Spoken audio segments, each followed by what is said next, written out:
Assalamualaikum. Hari ni kita nak masak kinsum ikan siakap. Bahan-bahannya mudah saja.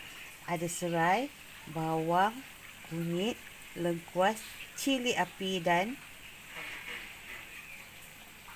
bawang putih. Okey, bahan-bahan ni kita masuk saja. Cili api ni nak masuk, sekejap lagi nak masuk, kita nak ketuk-ketuk dia dahulu. Cili api banyak tapi kita ketuk-ketuk je. Dia tak pedas.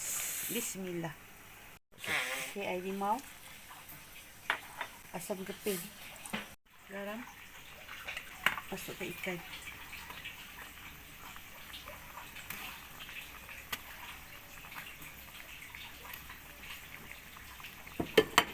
Okey, kita masukkan kangkung.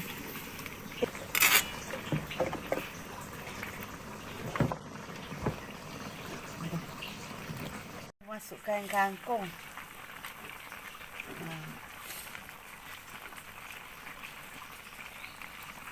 Okey, kepada yang menonton jangan lupa komen, share dan subscribe. Rasa dia masam.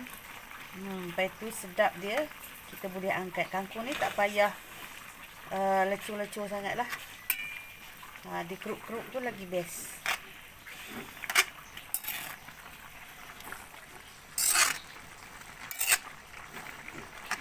Jumpa lagi. Bye.